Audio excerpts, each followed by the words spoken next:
the only thing I think you missed in this very long introduction was that I consider myself yet a student of not only law, but everything that I study. So till my last breath, I will be only a student. There is so much of ocean out there to learn, and I consider myself a student. Well, today we are coming on the serious note.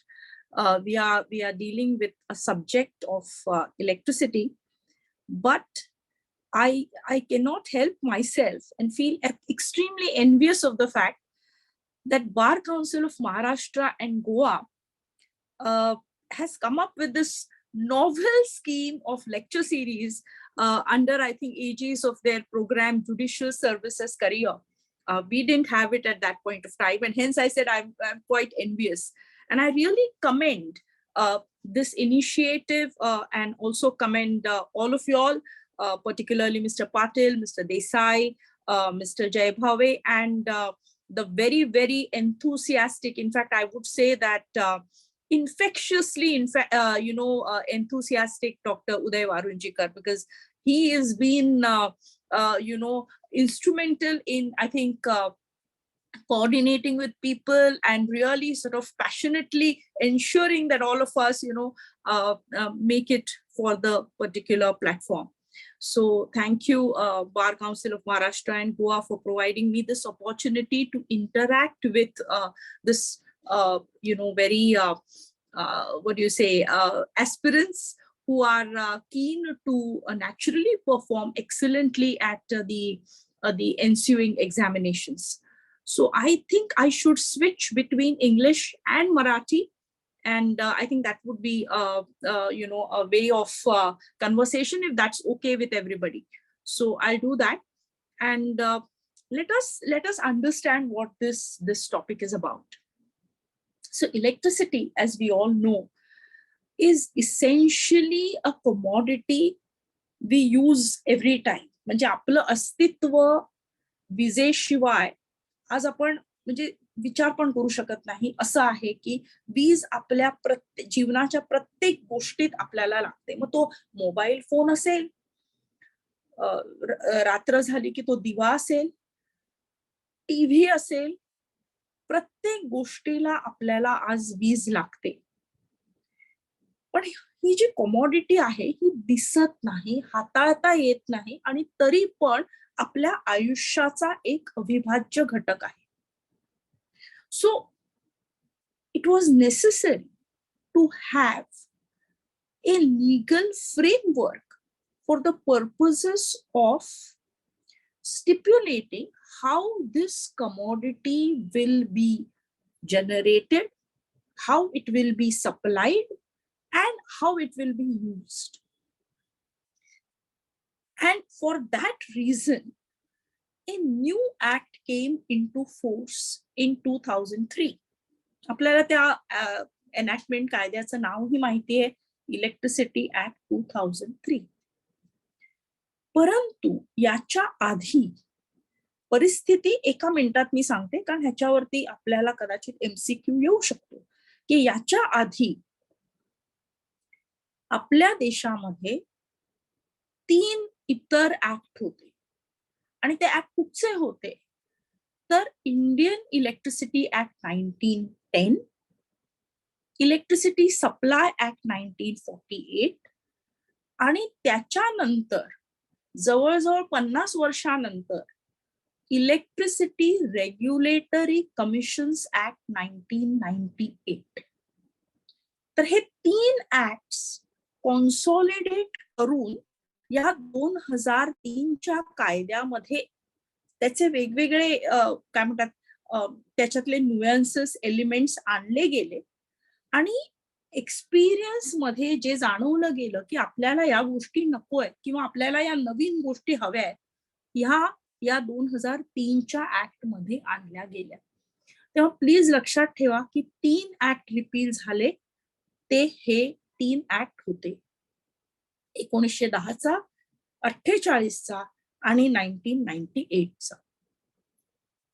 आता issue असा येतो की केंद्रीय act आहे हा central act आहे, 2003चा act हा central act आहे.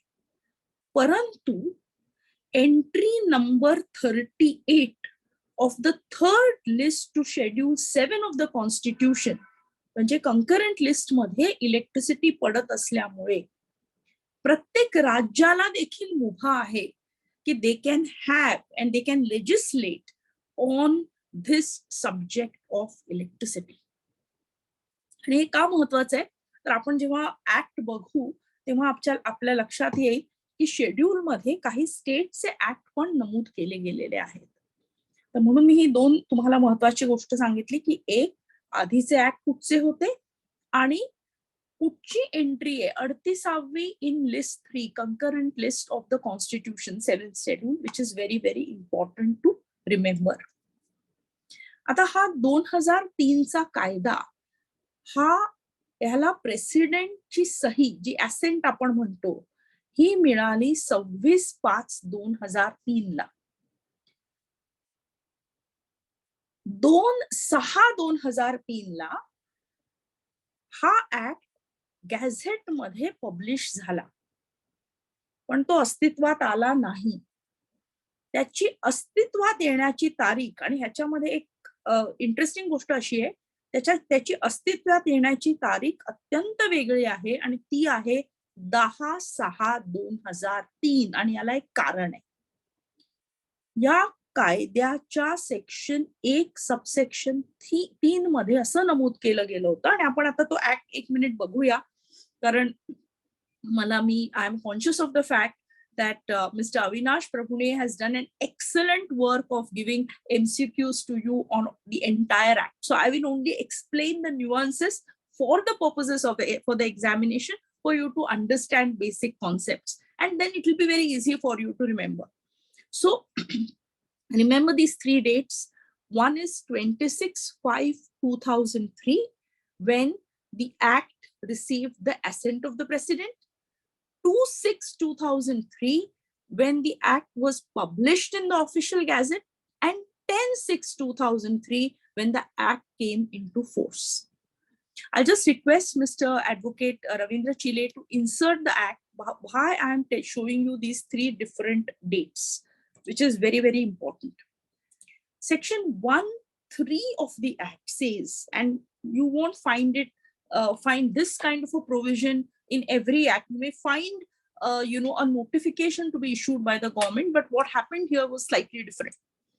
It shall come into force on such date as the central government may by notification appoint. तर 1(3) असं म्हणतं की कायदा पास झालेला आहे परंतु तो केव्हा त्याचा फोर्स केव्हा सुरू होईल त्याचे इम्प्लिमेंटेशन केव्हा सुरू होईल ज्या दिवशी केंद्र सरकार ते सांगेल की या दिवसापासून तो अंमलात आणला जाईल. आणि केंद्र सरकारने तो अंमलात 10/6/2003 रोजी आणला. आणि म्हणून हे 1(3) is very, very important in terms of your MCQs. Now I'll take you to another definition of under the act which is very important, which is area of supply. Subsection 3 of section 2, which is right now on your screen, you will see, defines the term area of supply. Area of supply means, एक लक्षात घ्या, means हा शब्द वापरल्यानंतर ते exhaustive definition होतं. त्याच्यामध्ये आणखीन काहीही ऍड करता येत नाही, इंटरप्रिटेशनला जास्त वाव राहत नाही. जर मीन्स आणि इन्क्लूड्स असतं या उलट तर हो मग ते वाईड होतं. पण जेव्हा मीन्स हा शब्द वापरला जातो कुठच्याही डेफिनेशन क्लॉज मध्ये तर तो एक्झॉस्टिव्ह असतो, त्याचा अर्थ तेवढाच असतो. It doesn't brook any interpretation.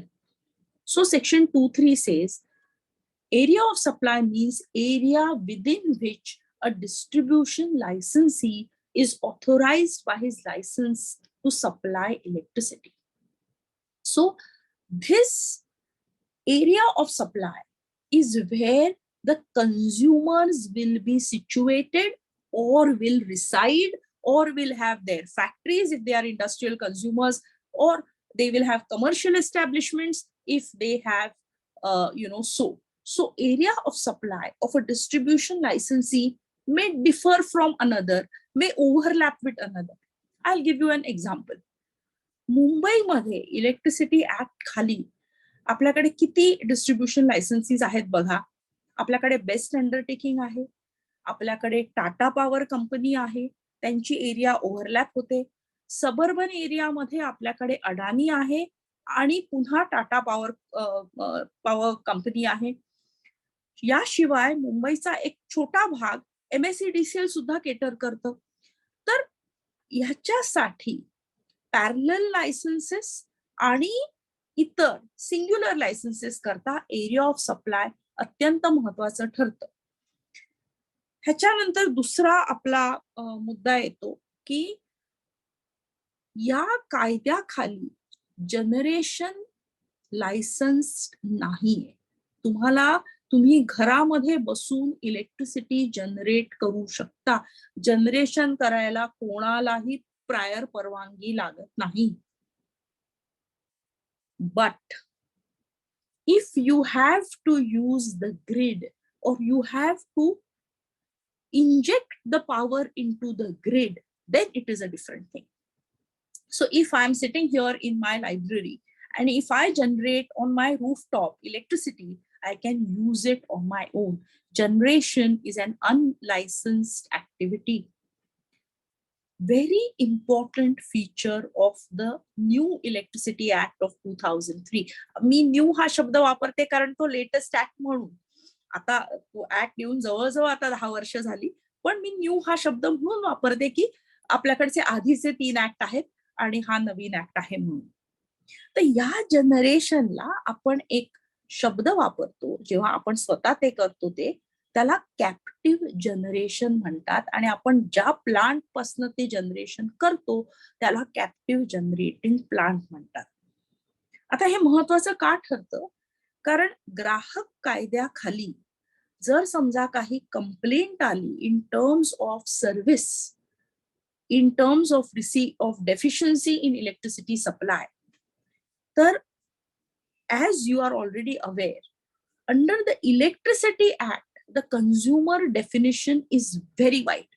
It includes everybody. It includes even commercial people who will have a redress under the act itself. तर हे प्लीज डिस्टिंक्शन लक्षात घ्या. Area of supply, consumer, different types of consumers, residential, commercial, EHV consumers, ज्याला आपण extra हाय tension consumers म्हणतो, वगैरे वगैरे. आता कंझ्युमरचं definition आपण बघूया. सेक्शन 2 सबसेक्शन 15 खाली येते आणि ग्राहक कायद्यामध्ये सुद्धा कंझ्युमरचं डेफिनेशन आहे. आणि आपण जर ते एकत्र ठेवलं आणि पाहिलं एका इंटरेस्टिंग स्टडी करता, तर आपल्याला असं दिसून येईल अनडाउटेडली इलेक्ट्रिसिटी ऍक्ट खालचं डेफिनेशन प्रचंड वाईड आहे, नो डाऊट अबाउट इट. पण जो त्याचा प्रिन्सिपल आहे की डेफिशियन्सी, डिफेक्ट, एनी लॅक्युना या करता रिड्रेस घ्यायचा असेल तर मी कंझ्युमर आहे का, तर हो मी कंझ्युमर आहे, कारण एनी पर्सन हा शब्द वापरला गेला. एक इंटरेस्टिंग फॅसेट आहे कलम 2 सब कलम 215 मध्ये. तर हे आपण प्लीज बघून घ्या की consumer means any person who is supplied with electricity for his own use by a licence. हे पुढचं मी वाचत. तर हे समजून घेणं गरजेचं आहे की consumer is recognised and defined under the electricity act. Is the term electricity defined? The answer is yes. It is under subsection 23 of section 2. आणि एक इंटरेस्टिंग गोष्ट अशी आहे की इलेक्ट्रिसिटी डिफाइन करत असताना parliament has used, if you see, electricity means electrical energy generated, transmitted, supplied or traded for any purpose. I will pause here for a moment and explain this, कारण ह्याच्यावरती एक प्रश्न येऊ शकतो. जर असा प्रश्न आला की इलेक्ट्रिसिटी मध्ये ट्रेडिंग होतं का, तर उत्तर आहे येस. मी मगाशीच आपल्याला म्हटलं की इलेक्ट्रिसिटी दिसत नाही. असं नाहीये ना की आपण जाऊन काही क्विंटल गहू ऍग्रिकल्चर मार्केटमधनं खरेदी केला आणि गव्हाचा प्राइस मार्केट फोर्सेस प्रमाणे डिसाइड झाला. किती सप्लाय आहे, डिमांड काय आहे, जे काय आहे मार्केट फोर्सेस पासून depend. the whole intention of this act is to ultimately arrive at a price of electricity independently by use of market forces. आणि म्हणून तुम्हाला दिसून येईल अतिशय एक वेगळा element, traded for any purpose. Generation, transmission, distribution हे इलेक्ट्रिसिटी एनर्जीच्या बाबतीत झालं. पण इलेक्ट्रिसिटी ट्रेडिंग हा भाग पहिल्यांदा 2003च्या कायद्यामध्ये आपल्या देशामध्ये आला. So this is the manner in which electricity has been defined. आणि what is the only exception is unless it is, they are excluding, something like telegrams or something which is used for the purposes of message, etc. So that is the only thing which has been excluded. Now I go from the definitions. I go away from the definitions and I go and show you what is this licensing thing which is required. मी मगाशी म्हटलं तुम्हाला की generation साठी licence लागत नाही, मग कशासाठी लागतं licence आणि हे कोण देतं लायसन्स? तर त्याचं कलम जे आहे ते कलम 12 आहे, under section 12 of the act. And if you see that 12 for a moment, very interesting provision. Sorry, pardon me. No person shall transmit electricity, distribute electricity, undertake trading in electricity. Sorry, just pardon me, please.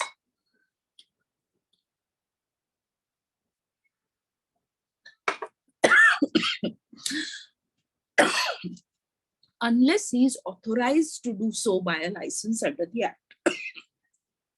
So you have to be a licensee for transmitting, distributing, and for trading electricity. I'm so sorry. Who gives this license? So the license is given by the commission. प्रत्येक राज्यामध्ये commission आहे आणि आपल्या राज्यामध्ये सुद्धा Maharashtra electricity regulatory commission नावाचं वीज नियामक मंडळ आहे. And they decide on the basis of certain legal norms कोणाला लायसन्स देता येतं का नाही. आणि त्याच्यासाठी त्यांनी या कायद्याखाली म्हणजे इलेक्ट्रिसिटी ऍक्ट 2003 खाली रेग्युलेशन्स फ्रेम केले आहेत.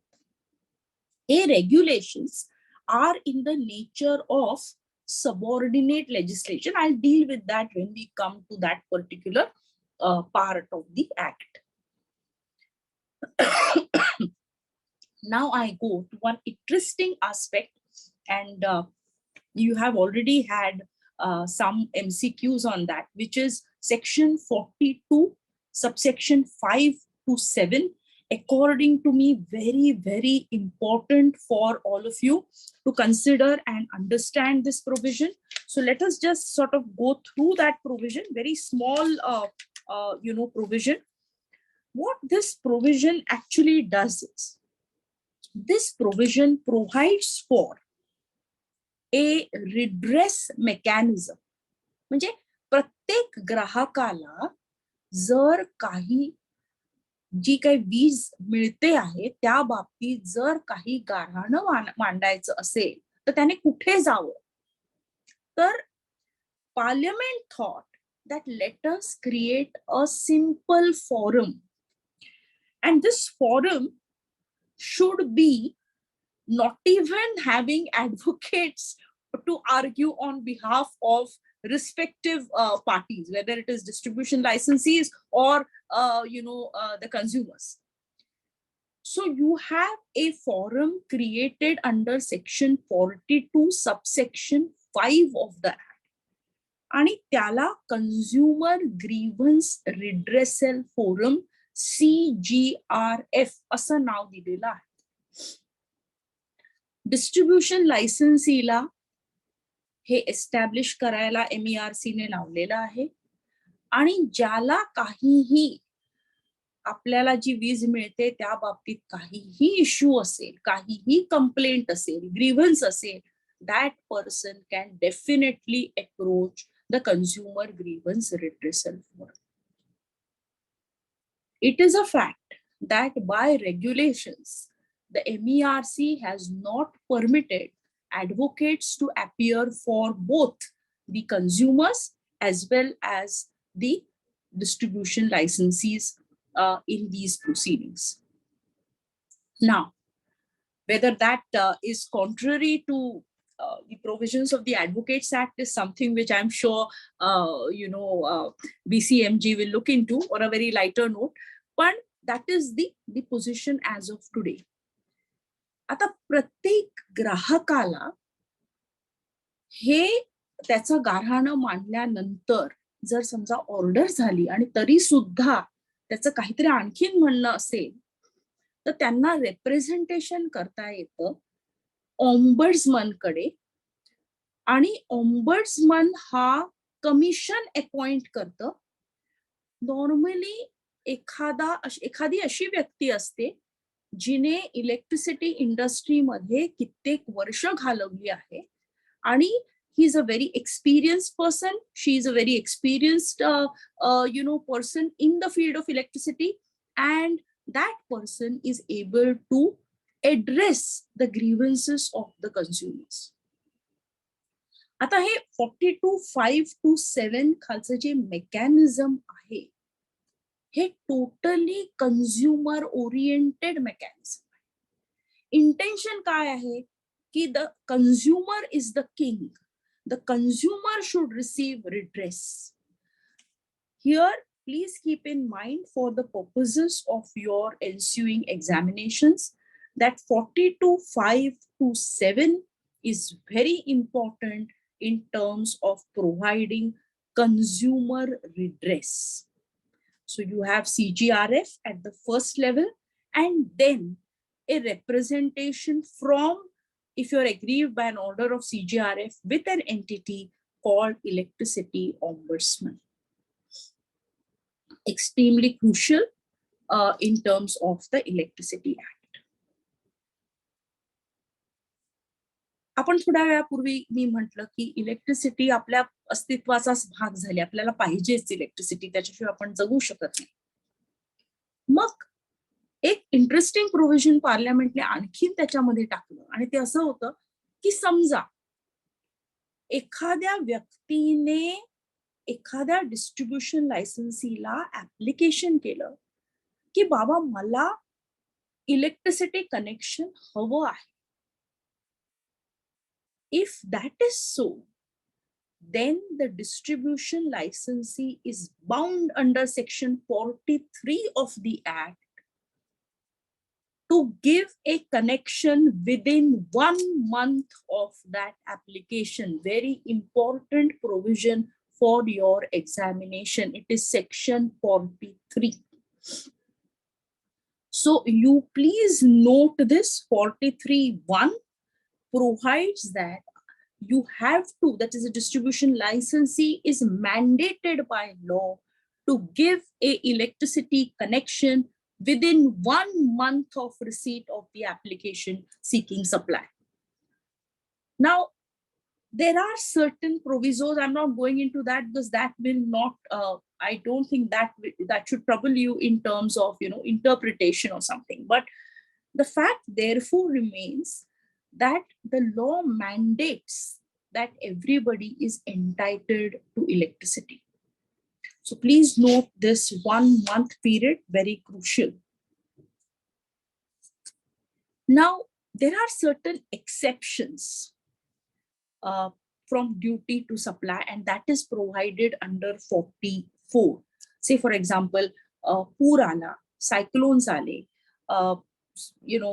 वादळ आलं, जे काय आलं आणि त्याच्यामुळे जर एखाद्या लायसन्सीला सप्लाय देता आला नाही, तर that is recognised under law as an exception to 43.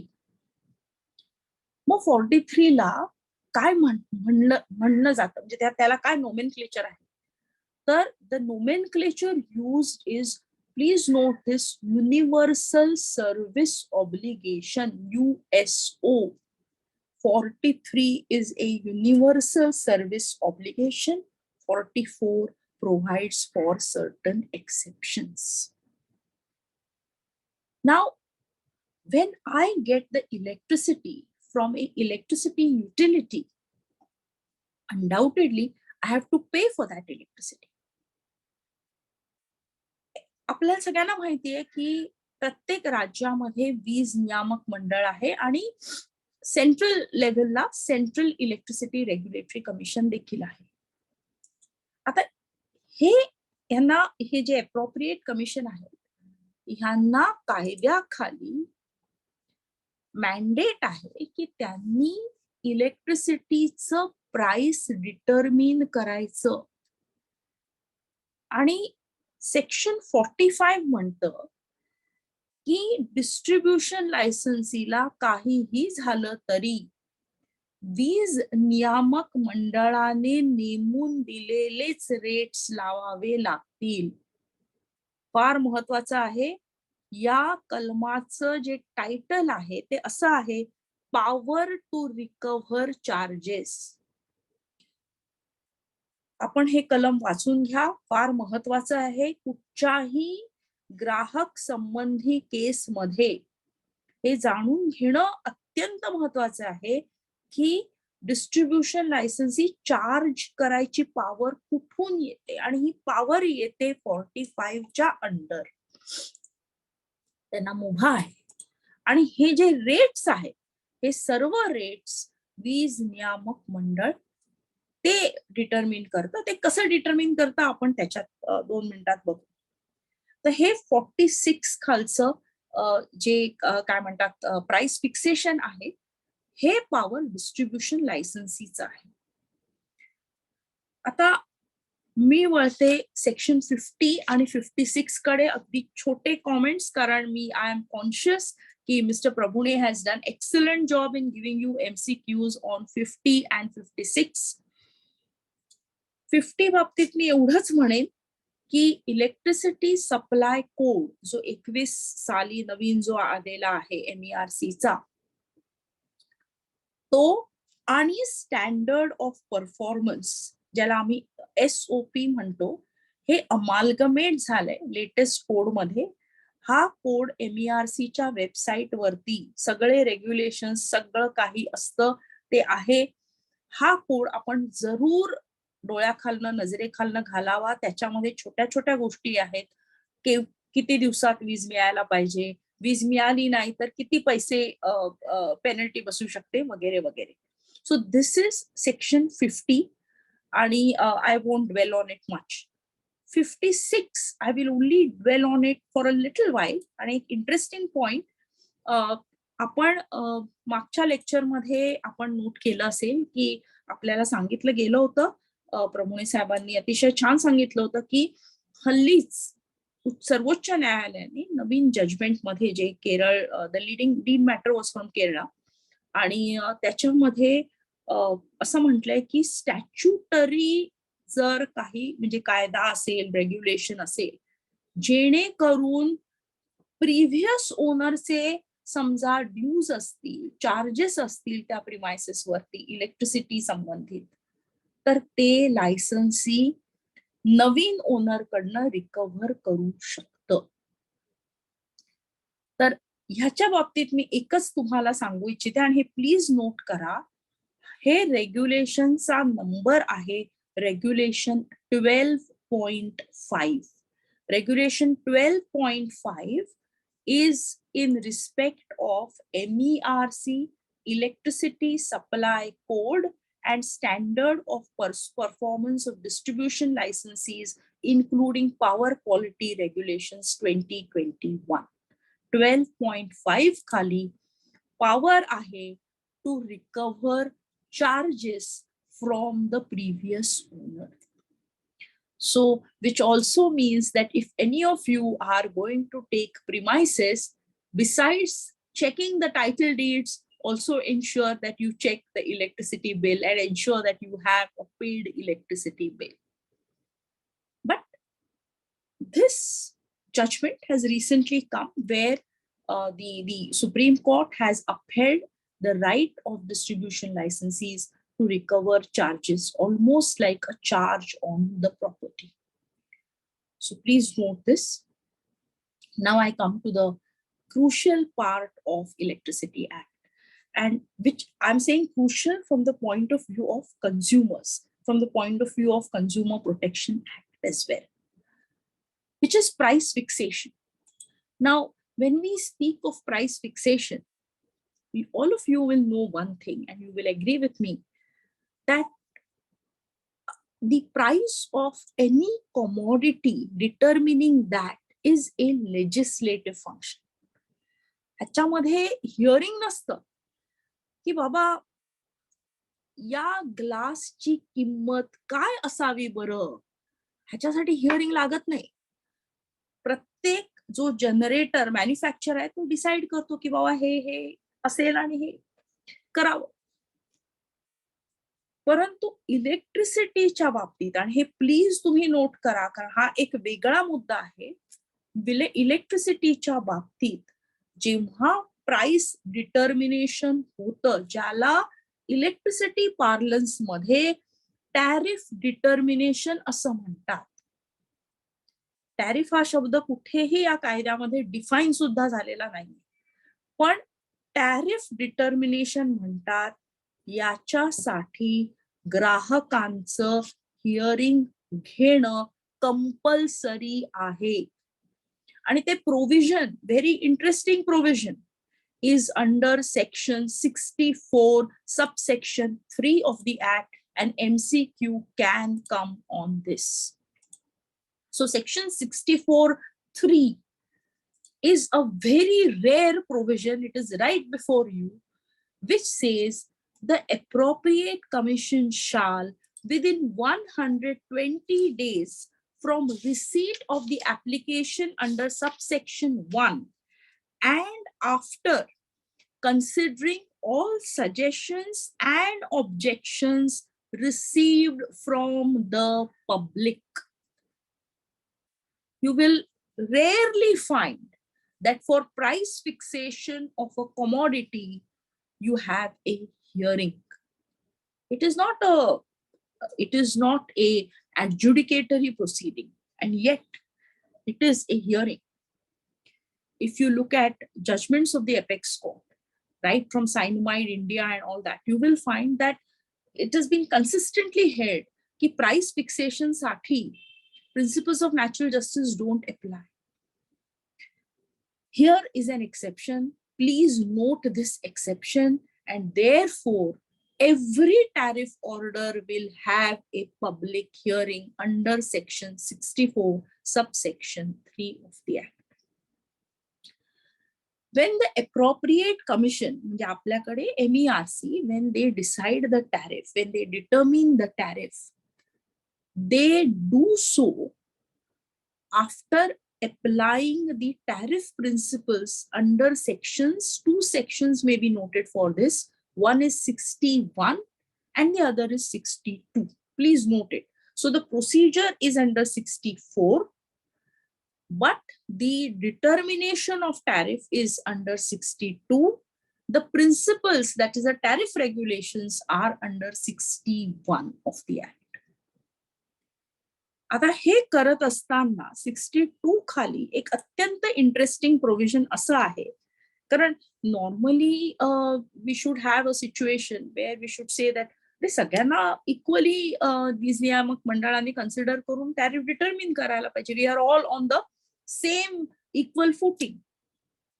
But the act goes a little bit more proactive, and it makes a departure from this literal sense of equality, and it says appropriate commission will not show undue consideration for any consumer, but it can yet segregate between consumers, differentiate between consumers on the basis of purpose of supply, on the basis of geographical location. For example, समजा वीज नियामक मंडळाला उद्या असं वाटलं की एखाद्या remote एरियामध्ये आता रुरल इलेक्ट्रिफिकेशन झालेलं आहे आणि म्हणून सुरुवातीच्या काळात आम्हाला तिथे जी माणसं आहेत त्यांना आम्हाला जे ग्राहक आपल्याला मिळणार आहेत, ज्या युटिलिटीजला मिळणार आहेत, त्यांना एनकरेज करण्यासाठी कमी रेट ठेवायला पाहिजे, तर त्यांना ती कमी ठेवायची मुभा आहे. I have just noticed some question on tariff for theft. Please note that I have not read it entirely, it just flashed, but I must tell you that for theft, there is no separate tariff. Tariff is determined by the commission. When we go to the theft provisions under 135, you will find that including even unauthorized use of electricity under 126, you will find that the act contemplates twice the rate, 3 times the rate. The regulations contemplate further charges. So this is totally different. There is nothing like determination of tariff for theft. Tariff is determined only as price fixation. So please note this, penal provisions are different and tariff provisions are different. Tariff is electricity, विजेचा भाव काय आहे, आणि विजेचा भाव determine करताना आपल्या परीक्षेच्या दृष्टीने एक अत्यंत महत्वाचा आणखीन एक एलिमेंट असा आहे, सेफगार्डिंग कन्झ्युमर इंटरेस्ट असं स्पेसिफिकली इलेक्ट्रिसिटी ऍक्ट मध्ये नमूद केलेलं आहे. म्हणजे काय, वीज नियामक मंडळ जेव्हा विजेचा भाव, विजेचा दर ठरवणार त्यावेळेला सगळ्यांना ते सगळ्यांचं काय म्हणणं आहे ते ऐकून तर घ्यावंच लागणार त्यांना, परंतु ते करत असताना ग्राहकांना टॅरिफ शॉक मिळू नये, त्यांचे इंटरेस्ट सेफगार्ड व्हावे, हे त्यांना कायद्याने करणं बांधील आहे. हे provision is provided under section 61 of the Act, 61 subsection D. Please note kara, section 61 subsection D of the Act provides clearly for safeguarding of consumer interest. So this is very important aspect relating to tariff. Now, we spoke of the 3 acts which were there earlier, which we have got rid of, which have been repealed, the 1910, 48 and 98 Act. Now, when we had the 48 Act, remember, we had created for us in each of our state a electricity board. पण म्हणायचो बोर्डाची electricity, आणि इथे होतं महाराष्ट्र राज्य वीज मंडळ, महामंडळ, तर MSEB, पूर्वीचं MSEB. बऱ्याच वेळेला काय व्हायचं की depending on the government of the day, this particular state entity had to provide subsidies depending on the ideology, whatever, political reasons, whatever. आणि त्यामुळे असं दिसून आलं पार्लमेंटला की सबसिडीजच्या कल्चरमुळे प्रॉब्लेम होतोय आणि कॉस्ट ऑफ इलेक्ट्रिसिटी रिकव्हर होत नाही, जेणेकरून वेगवेगळ्या राज्यांमधले बोर्ड त्यांची म्हणजे अक्षरशः डबघाईला आलेले आहे. आणि म्हणून या नवीन कायद्यामध्ये एक नवीन प्रोव्हिजन आलं, आणि त्या प्रोव्हिजनचं कलम आहे सेक्शन 65, ज्याच्यामध्ये असं नमूद केलं गेलं की जर एखाद्या सरकारला एक सबसिडी द्यायची असेल तर त्यांना अपफ्रंट पैसे आधी द्यावे लागतील युटिलिटीला, आणि मग तुम्ही कोणाला काय ती सबसिडी कन्सेशन जे काय आहे ते देऊ शकता. Very pragmatic feature of this particular act, not seen earlier.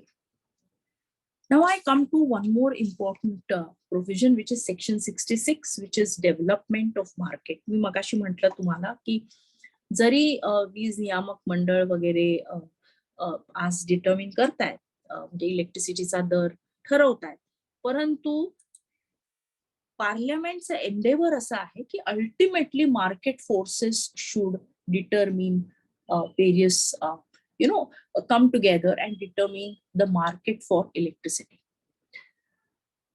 आता या 66 खाली तुम्हाला एक म्हणजे आश्चर्यच वाटेल की पॉवर एक्सचेंजेस क्रिएट झालेली आहेत आणि या संबंधी प्लीज एमसीक्यू येऊ शकतो की कुठच्या कलमाखाली पॉवर एक्सचेंजेस एस्टॅब्लिश झालेली आहेत. आपण शेअर्स साठी एक्सचेंज पाहिलेले आहेत, आपण स्टॉक एक्सचेंजेस पाहिले आहेत, आपण कॉमोडिटी एक्सचेंजेस पाहिले आहेत, पण इलेक्ट्रिसिटी साठी सुद्धा एक्सचेंजेस झालेले आहेत for trading in electricity, for purchase of electricity. It is in the nature of development of a market and that is specifically under section 66 of the act. आता मी 66 पर्यंत आले, पण मी एक अगदी महत्वाची गोष्ट बोललेच नाही आणि त्याला कारण या कायद्याखाली एक नवीन गोष्ट आपल्या देशामध्ये झाली आणि ती म्हणजे अशी होती, आपण बऱ्याच जणांनी ऐकलं असेल, ओपन ऍक्सेस. ओपन ऍक्सेसचा लिटरल अर्थ असा होतो की एकदम खुल्या रीतीने मला ऍक्सेस कम्प्लिटली मिळावा. 66 बघत असताना एक गोष्ट जाणवते की जर एक्सचेंजेस तयार झाले, जर विजेची उलाढाल in terms of bidding, competitive bidding वगैरे व्हायला लागली, तर वीज एकमेकांकडे घेणार कुठून? कारण मी तर बाबा माझ्या डिस्ट्रीब्युशन लायसन्सीला कनेक्टेड आहे. मग मी जर ठरवलं की एक्सचेंज मधनं मी विकत घेणार, तर मला इलेक्ट्रिसिटी मिळणार कशी? कारण इलेक्ट्रिसिटी ही अशी वस्तू आहे जी मी उचलून ट्रकमध्ये घालून आणू शकत नाही. मग काय करावं? तर त्याच्यासाठी पार्लमेंटने एक अतिशय सुंदर कॉन्सेप्ट अस्तित्वात आणला. म्हणून मी 66 तुम्हाला आधी दाखवला आणि आता मी तुम्हाला सांगते, आणि एक नोट करा, सेक्शन 42(2). 42(2) खाली पार्लमेंटने आपल्या देशामध्ये पहिल्यांदा ओपन ऍक्सेस इंट्रोड्यूस केलं. ओपन ऍक्सेस म्हणजे काय? थोडक्यात सांगायचं झालं तर, मी समजा आज मी इथे बसले शिवाजी पार्कला, मी जर समजा बीईएसटी अंडरटेकिंगला आज इथे कनेक्टेड आहे, पण उद्या मला वाटते की नाही बाबा, मला बेस्टचं नको, त्यांचा दर जास्त आहे, मला कदाचित टॉरेंट पॉवर कडनं, गुजरात मधनं मला इलेक्ट्रिसिटी पाहिजे किंवा मला एक्सचेंज मधनं विकत घ्यायची. तर अंडर दी ऍक्ट बेस्ट अंडरटेकिंगला त्यांचे वायर्स मला द्यावे लागतात ती वीज घ्यायला. त्याच्यासाठी मी चार्जेस त्यांना देईन, त्यांना क्रॉस सबसिडी सरचार्ज जे काही वीज नियामक मंडळ ठरवेल ते मी भरायला तयार आहे. परंतु हा टोटली नॉव्हेल कॉन्सेप्ट आहे आणि this has made inroads and रिझल्टेड in development of electricity market. तर याला म्हणतात ओपन ऍक्सेस. त्याचं कलम आहे section 42(2). Note section 66 on one hand and on the other sorry 42(2).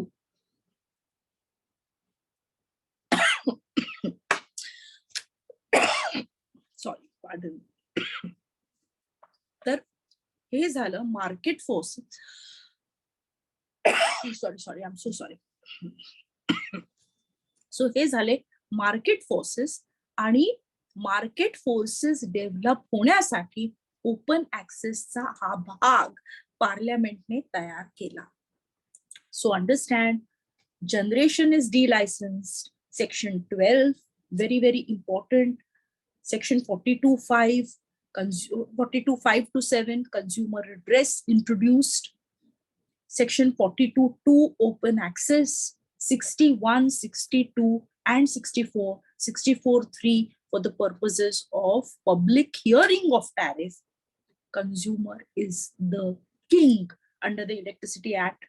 Earlier enactments never thought of consumers, though the electricity was for the consumers. So please note this important aspect. I'm very sorry, I have a very bad throat today. So this is how the tariff mechanism works. Now we come to the technical aspect of electricity. आता बघा, वीज जी आहे ना, वीज ही information, वीज ही good आहे, it is a म्हणजे वस्तू आहे. वीज ही त्याला टेक्निकल फिजिकॅलिटी आहे, फिजिक्स आहे. Electricity engineering is there. Yes, electricity is a good. There is some question from somebody whether electricity is a good. It is a good to which Sale of Goods Act applies. It is a commodity. आता या कमॉडिटीला म्हणून तुम्ही जेव्हा एक legal framework तयार करता आणि ठरवता की ही कमॉडिटी रेग्युलेट होईल, तर तुम्हाला टेक्निकल ऑथॉरिटीज पण लागतात to decide what will be the technical norms under which electricity utilities, electricity entities, even the consumers will know they will function. तुम्हाला प्रभुणे साहेबांनी सांगितलंच की लो टेन्शन, हाय टेन्शन, एक्स्ट्रा हाय टेन्शन वगैरे हे इश्यूज कसे येतात हे तुम्हाला सांगितलं. तर त्याच अनुषंगाने बाकीचे सुद्धा वेगवेगळे टेक्निकल इश्यूज येतात.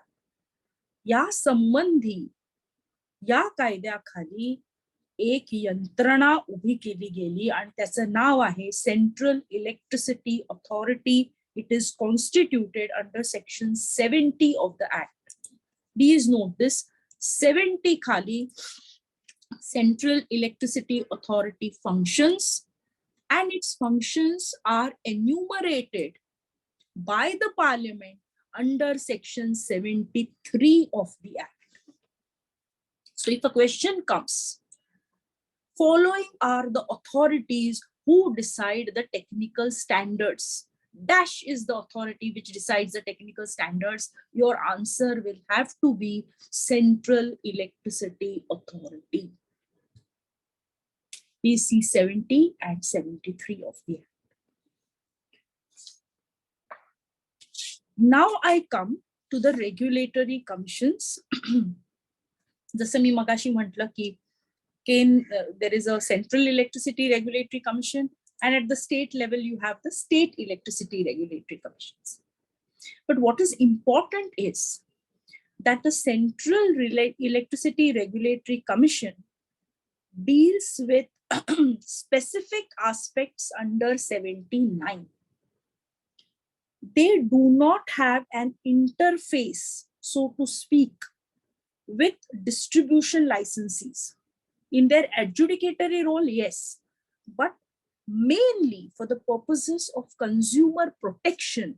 If something has to be considered or seen, it will have to be the State Electricity Regulatory Commission. In our case, it will be MERC.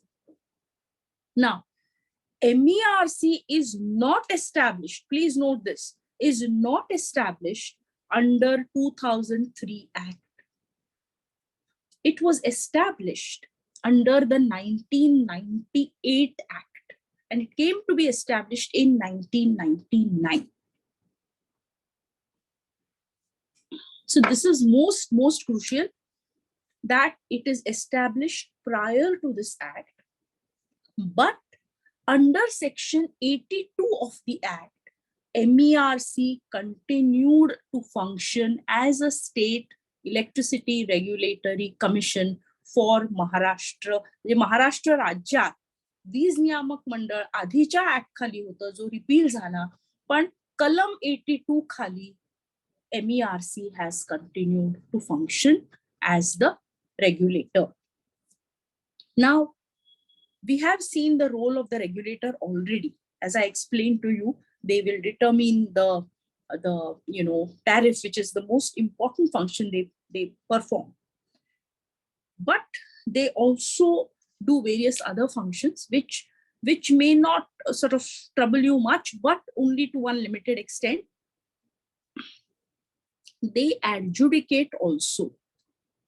But remember, 42(5) खाली ग्राहक जातो, तो कमिशन कडे येत नाही. Commission adjudicates disputes only between licensees and generators. So keep this distinction in mind. Under 86(1)(f), the commission adjudicates disputes between electricity utilities.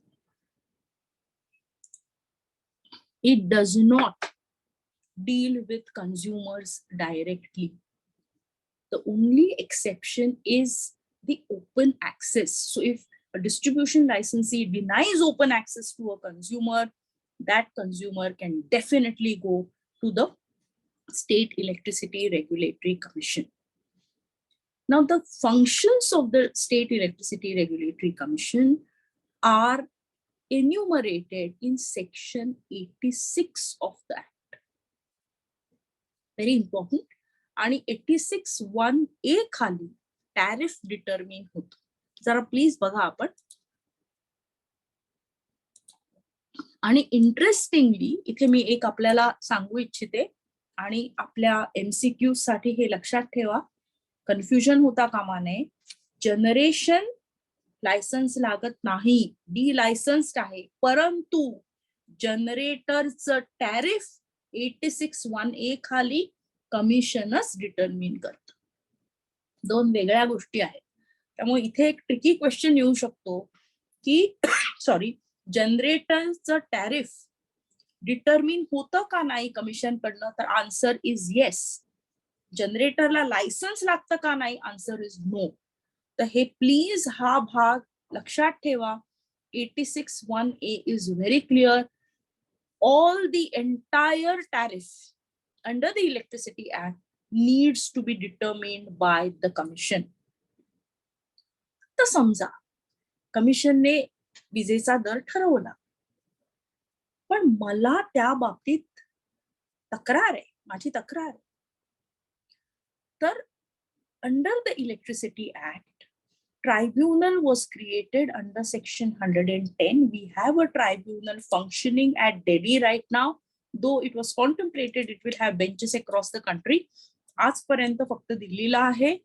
आणि under 110 an appellate tribunal is constituted. Under 111 you have an appeal filed. इथे एक प्रश्न येऊ शकतो की कुणीही, म्हणजे the word is any person, म्हणजे समजा मी एक ग्राहक आहे, तर मी सुद्धा ॲपेलेट ट्रायब्युनलला अपील करू शकते एखाद्या टॅरिफ ऑर्डरच्या विरुद्ध.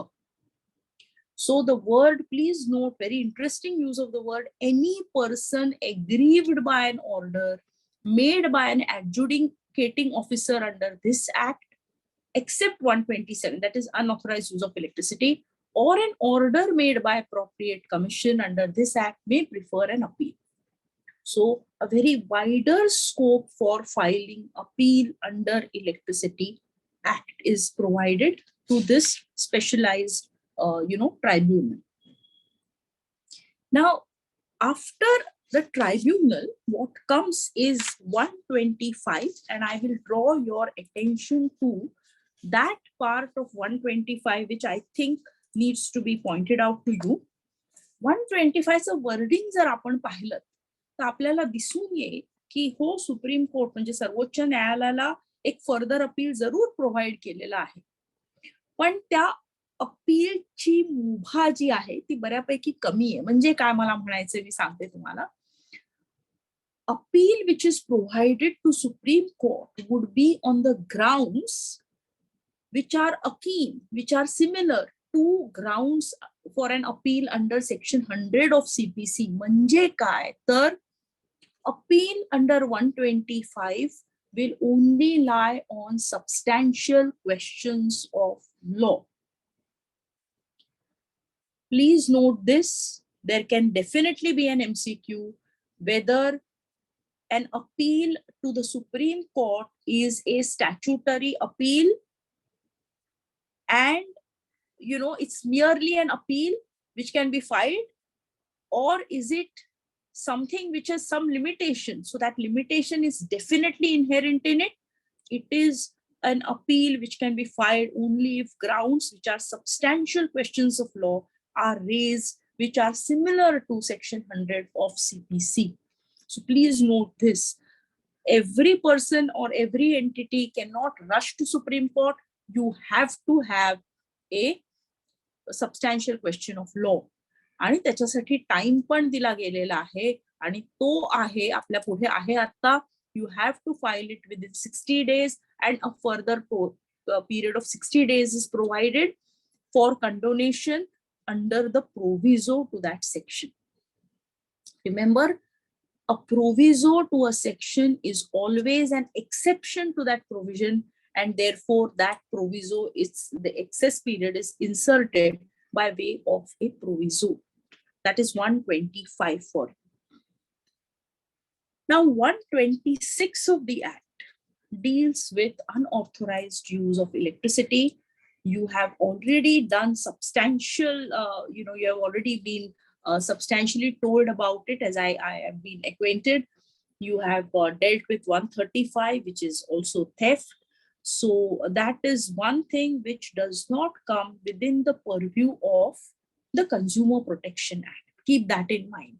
So there could be some tricky questions saying that if a consumer approaches under the Consumer Protection Act, when there is a question of unauthorized use or a theft, the answer is you will not have any jurisdiction under the Consumer Protection Act to deal with such cases. These are cases which arise in terms of enforcement, penalties, etc. They are taken away from the consumer-related issues, both in terms of the mechanism under Section 42, subsection 5 to 7, as well as the Consumer Protection Act. So keep this in mind as far as 126 and 135 both are concerned. Now, when we see these provisions, we are also conscious of the fact that there are two provisions which have been already referred to you, which is 142 and 146. These provisions I personally refer as teeth of the Act. Now, you have a commission, म्हणजे वीज नियामक मंडळ आहे, पण जर वीज नियामक मंडळाला स्वतःच्या ऑर्डरसाठी काहीतरी to ensure that they are obeyed काहीतरी पेनल्टी इम्पोज करायची असेल तर ते पॉवर जे आहे ते 142 खाली त्यांना मिळतं. फार महत्वाचं आहे. So this teeth has been given to the commissions under section 142 of the Act. एक इंटरेस्टिंग भाग असा आहे, आपण नेहमी जाणता की वीज जी आहे ती आपल्या घरापर्यंत यायला कित्येक पोल्स, कित्येक वायर्स जोडाव्या लागतात, हो की नाही. आणि ट्रान्समिशन साठी तर जंगलातनं, समुद्रातनं, रस्ते क्रॉस करून, रेल्वे लाईन्स क्रॉस करून वगैरे वगैरे वायर्स टाकाव्या लागतात. ओव्हरहेड वायर्स असतात, काही वेळेला अंडरग्राउंड वायर्स असतात, अंडर वॉटर वायर्स असतात.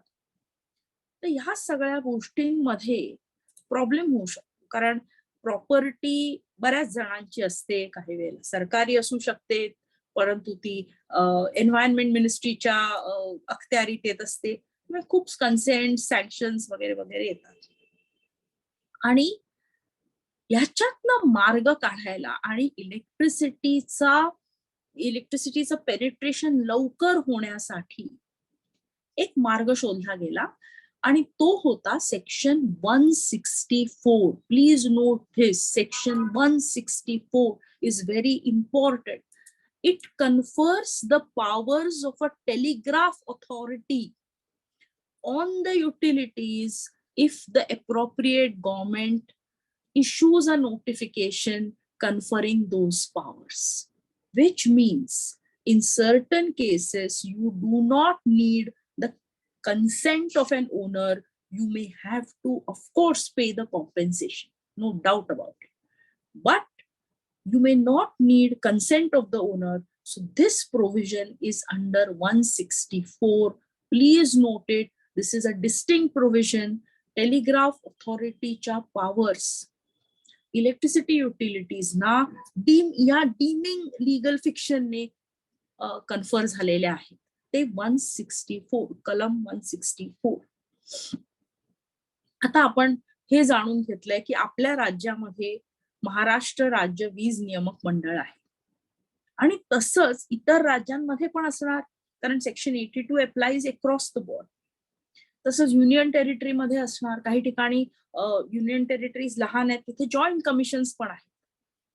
तर जर प्रत्येक नियामक मंडळ वेगवेगळ्या तऱ्हेने काही टेक्निकल बाबी, काही फायनान्शियल बाबी, काही लीगल बाबी बघायला लागलं तर एक सुसूत्रता राहणार नाही देशामध्ये. त्याची जाणीव पण पार्लमेंटला होती. जसं प्रत्येक राज्यामध्ये त्या राज्याचे प्रॉब्लेम्स, त्या राज्याचे इश्यूज असणार आणि ते त्या वीज नियामक मंडळाला डील करावे लागत असणार. परंतु द फॅक्ट रिमेन्स की कुठेतरी एक संघ एकत्र येणं देखील गरज आहे. आणि म्हणून एक इंटरेस्टिंग प्रोव्हिजन या ऍक्ट मध्ये टाकली गेली, which was section 166. 166 खाली दोन गोष्टी झाल्या.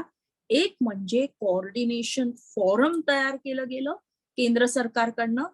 आणि ह्याचं तुम्ही नोट करा की 66(1) खाली, सबसेक्शन 1 खाली, it is necessary for the central government to create a coordination forum. त्या शब्दामध्येच सगळं आलं की वेगवेगळे वीज नियामक जे आहे आयोग आहेत, ही वेगवेगळे आयोग एकत्र येऊन त्यांची चर्चा करून एक मत त्यांचं व्हायला पाहिजे, एस्पेशली काही टेक्निकल इश्यूज वरती, काही फायनान्शियल इश्यूज वरती. आणि म्हणून कोऑर्डिनेशन फॉरम झालं. त्याच्यामध्ये युटिलिटीज पण आल्या. आणि ह्याच्याशिवाय आणि एक एंटिटी क्रिएट केलेली गेलेली आहे 166(2) खाली, that is the forum of regulators. Now this forum of regulators has the chairperson of the central electricity regulatory commission as a chairperson. हे तुम्ही प्लीज नोट करा. अशा तऱ्हेचं इंडस्ट्री रेग्युलेशन कोऑर्डिनेशन मला तरी आजपर्यंत इतर कुठच्या कायद्यामध्ये दिसलेलं नाही. तर हे प्लीज नोट करा की कारण electricity this is a good which involves technical issues, financial issues, legal issues, regulatory issues, administrative issues, which the regulator wears many hats. खूप हॅट्स आहेत त्याच्याकडे. At times they are deciding a dispute, they wear adjudicatory hat. At times they are deciding tariff, they are wearing a regulatory hat. So it is necessary for this interaction between different regulators, and therefore 166(2) contemplates creation of forum of regulators. Now I come to one of the last concluding aspects of this act, which is sections 173, 174, 175 and others. Let us see 173 first. What does it say? आणि मला हे कलम मला वाचायचंय तुमच्यासाठी, so that you understand what it is. Though you may have an MCQ on it, let's understand what it says. Inconsistency in laws. आता एक लक्षात घ्या की ग्राहक कायदा जो आहे तो आपल्या देशामध्ये 86 मध्ये पहिल्यांदा आलेला होता. आणि electricity act 2003 with these far-reaching changes has come later in 2003. So this provision is inserted, and what does it do and how do we interpret it? Nothing contained in this act म्हणजे electricity act, or any rule or regulation made thereunder, or any instrument having effect by virtue of this act, rule or regulation shall have effect. म्हणजे या कायद्याखाली त्यांच्या या कायद्याखाली evolve झालेल्या, frame झालेल्या rules regulations खाली किंवा एखाद्या इन्स्ट्रुमेंट त्या कायद्याखाली ह्याला इफेक्ट असणार नाही जर ते 3 कायद्यांच्या विरुद्ध आहे किंवा इनकन्सिस्टंट आहे. ते म्हणजे consumer protection act, atomic energy act आणि railway act. In other words, या 3 कायद्यांना तुम्हाला प्राधान्य द्यायलाच पाहिजे. Please note this. This is a special code. It is a special act. So, in terms of, all lawyers here should absolutely note, in terms of conflict of laws, this is a subsequent enactment. This is a special enactment. And yet, when we decide the conflict, it gives way to Consumer Protection Act, Atomic Energy Act, and Railway Act. There are various reasons for this particular aspect. We need not debate that now, but the fact remains that this is what 173 very importantly does. That is giving supremacy to the Consumer Act and Atomic and Railway Act. Please note this. Now, incongruously, the very next section says act to have an overriding effect. Now, I have said that you will give, you will give more importance, or you will ensure that this act will not abrogate anything given under those 3 acts. But 174 says that it will have an overriding effect, but it has an exception.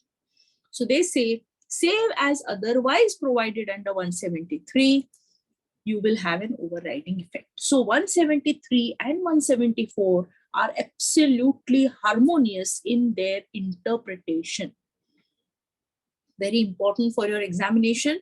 Please note this. And please note that these are the 3 enactments which have a supremacy over the Electricity Act.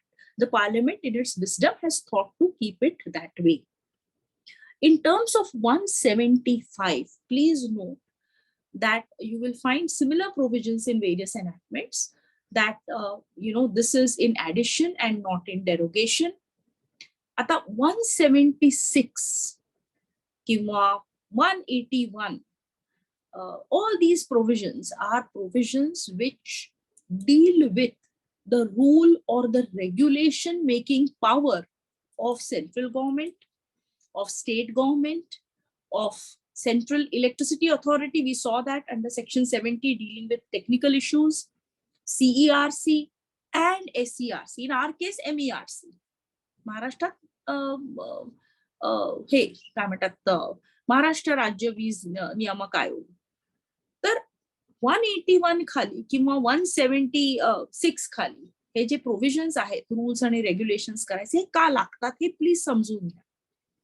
एखादा कायदा जो असतो, एखाद्या गोष्टीवर कायदा जेव्हा तयार केला जातो, तो कायदा प्रत्येक छोट्या छोट्या आस्पेक्ट्स, प्रोसिजरल आस्पेक्ट्स किंवा इव्हन काही सबस्टॅन्टिव्ह आस्पेक्ट्स मध्ये खोलीत जाऊ शकत नाही. पार्लमेंट प्रत्येक गोष्टीत जाऊ शकत नाही. आणि म्हणून रूल आणि रेग्युलेशन मेकिंग पॉवर या ऍक्ट खाली कन्फर झालेला आहे. मी एकदम एका लाईट व्हेन मध्ये मी नेहमी म्हणते की समजून घ्यायचं असेल तर असं आहे की कायदा जो आहे म्हणजे इलेक्ट्रिसिटी ऍक्ट जो आहे तो आजोबा आजी, आणि हे जे रूल्स रेग्युलेशन्स वगैरे आहेत ते पॅरेंट्स, आणि त्याच्या खाली जेव्हा डेलिगेट ऑर्डर पास करतो ते children. So you must remember this hierarchy very well to understand that the act confers powers on all these entities to provide for subordinate or delegated legislation under the act. आणि हे करत असताना कायद्याने नेमून दिलेल्या lines आहेत आणि त्याच्या त्या लिमिट्स आहेत, आणि त्याच्यामध्येच हे जे स्टेक होल्डर्स आहेत, हे ज्या एंटिटीज आहेत, त्या त्यांचे रूल्स रेग्युलेशन्स फ्रेम करू शकतात. हे प्लीज नोट करा. ह्याच्यामध्ये तुम्हाला प्रश्न येऊ शकतो की सबऑर्डिनेट लेजिस्लेशन परमिसिबल आहे का नाही इलेक्ट्रिसिटी ऍक्ट खाली? तर answer is yes, it is permissible. and regulations are framed. आपण जेव्हा रेग्युलेशन्स बाबतीत मगाशी बोललो, आपण एक रेग्युलेशनचा उल्लेख केला आणि मी तुम्हाला तो दाखवला देखील. 12.5 12.5 of the electricity supply code and yes, SOP regulations 2021. आता हे जे रेग्युलेशन आहे हे 181 म्हणजे 50 खाली आहेच, पण 181 खाली पॉवर आहे MERC ला रेग्युलेशन क्रिएट करायची, आणि म्हणून ते करू शकले. तसेच त्यांनी टॅरिफ रेग्युलेशन्स केले, MYT म्हणजे मल्टी इयर टॅरिफ रेग्युलेशन्स केलेले आहेत, आणि बरेच सारे रेग्युलेशन्स केले, ग्रिड सेक्युरिटीसाठी रेग्युलेशन्स केले. तर हे जे आहे हे सबऑर्डिनेट लेजिस्लेशन आहे, आणि ह्याची कलम तुम्ही लक्षात ठेवा. 173 लक्षात घ्या, आणि कन्झ्युमर प्रोटेक्शन ऍक्ट बरोबर 2 आणखीन कायदे आहेत ते जरूर लक्षात ठेवा, ॲटॉमिक एनर्जी ऍक्ट आणि railway act. So we come almost to the end of it. आणि मी तुम्हाला जेव्हा सुरू केलं तेव्हा मी सांगितलं होतं की इलेक्ट्रिसिटी हा विषय कंकरंट लिस्ट मध्ये आहे, आयटम नंबर 38. आणि तुम्ही जर या ऍक्टचं शेड्यूल पाहिलं तर तुम्हाला काही एनॅक्टमेंट्स तिथे लिस्ट केलेल्या दिसतील. इंटरेस्टिंग आहे, मी जस्ट 1-2 तरी वाचून दाखवते. पहिलंच आहे the Orissa electricity reform act, दुसरं आहे हरियाणा इलेक्ट्रिसिटी रिफॉर्म ऍक्ट वगैरे. म्हणजे काय, तर या राज्यांनी त्यांचे स्वतःचे कायदे इलेक्ट्रिसिटीच्या संदर्भात इश्यू केले, आणि त्यांना ती मुभा आहे म्हणून शेड्यूल मध्ये हे नमूद झालेले आहे. आणि so long as they are not inconsistent with the provisions of this act, those acts remain good law. So keep it in mind that it is a concurrent list subject, and both the state and center I'm so sorry, the state and the center can legislate on it and have legislated on it, and in fact that is considered by the the enactment itself. So if you see subsection, someone has asked the section is 185 subsection 3, and the schedule is immediately thereafter at the end of that act. So I think I have tried to cover the entire act. If anybody has any specific query, you can ask it now, or you can even sort of mail it. I think I'm sorry. Yes, there is one query. Can I file complaint against MSEB in consumer forum for restoration of electricity connection if FIR is registered under section 135? The answer is a emphatic no. You cannot. As I said, unauthorized use of electricity 135 are issues which are pardon me please, which are in the realm of offenses, enforcement, penalties, etc. So consumer courts will not have jurisdiction. And when I say this, I say it with responsibility that even section 42(5)(7) consumer redressal mechanism will not have any jurisdiction to deal with this issue. So this question is answered. There is collecting. I'm sorry. Could that? Just a minute. I'll just check it. 1 minute. I'll just look at the chat section and 1 minute. I'll just difference between internal grievance redressal forum and consumer dispute redressal forum. Advocate Pramod Agarwal. Yes, I'll address that.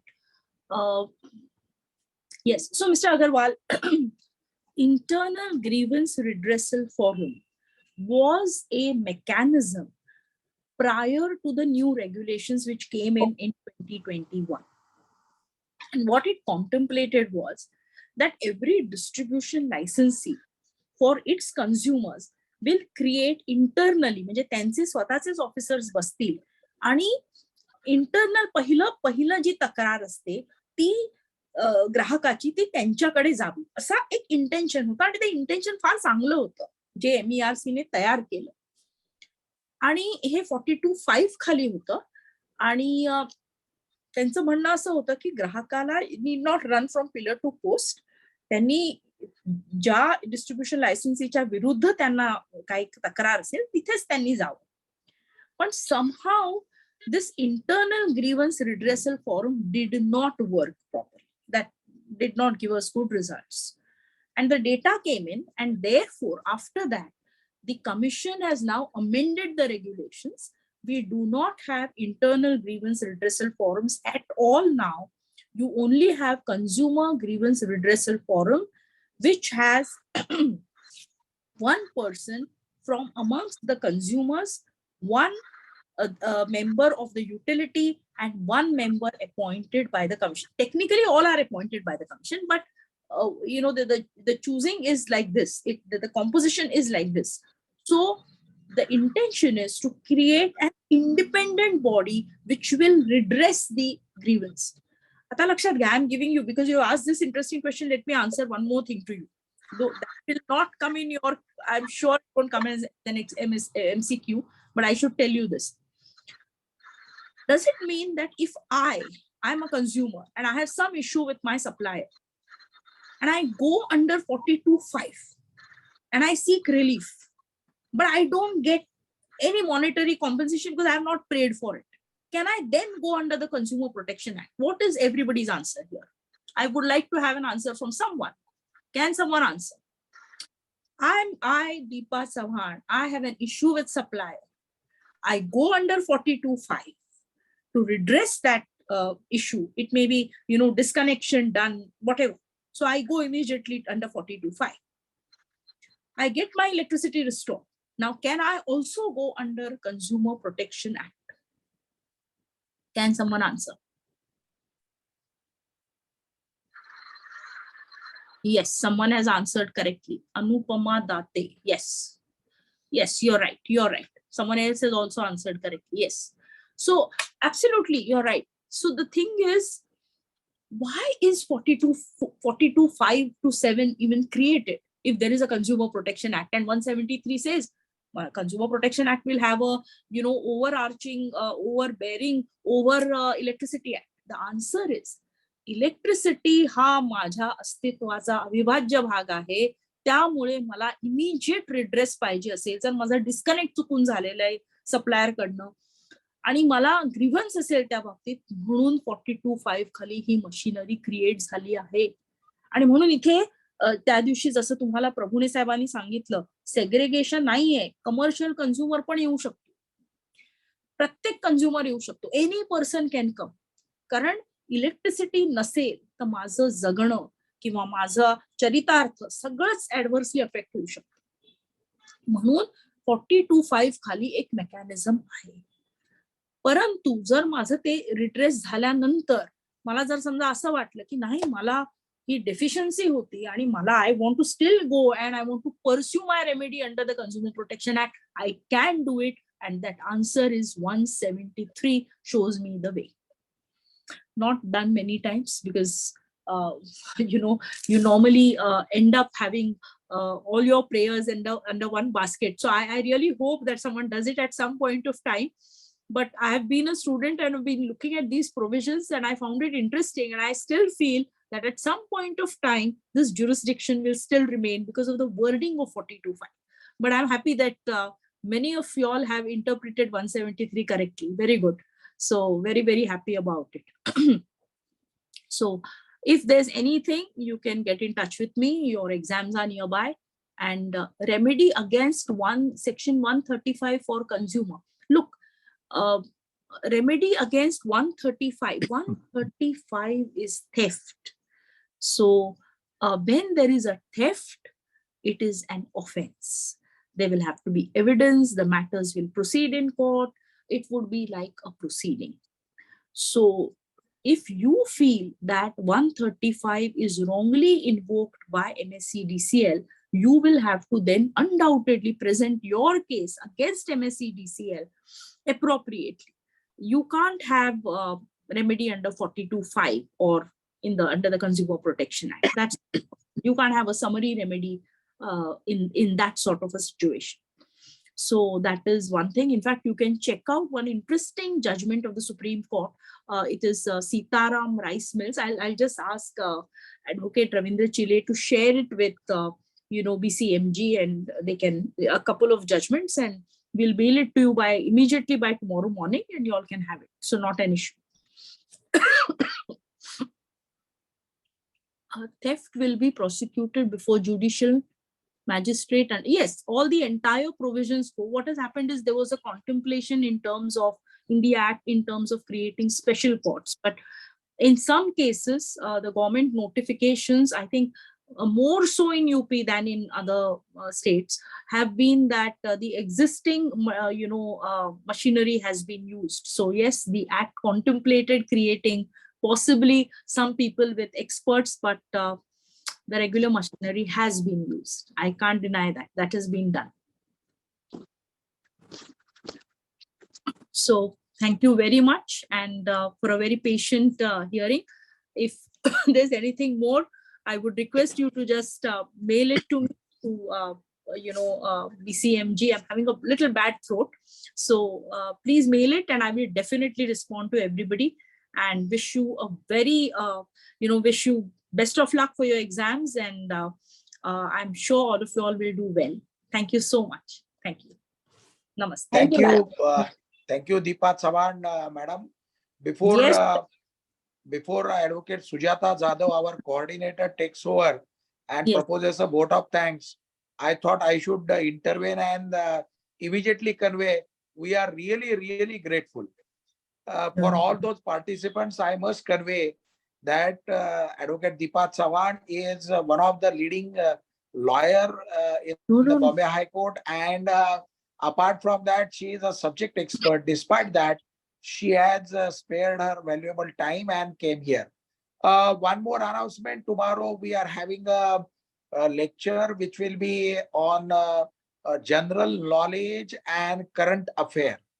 Advocate Sujata Jadhav will make a further announcement, but before that, I must tell you all these lectures are already uploaded by Bar Council of Maharashtra and Goa on the YouTube channel. You are requested to subscribe those YouTube channel and share those videos for preparation for this exam.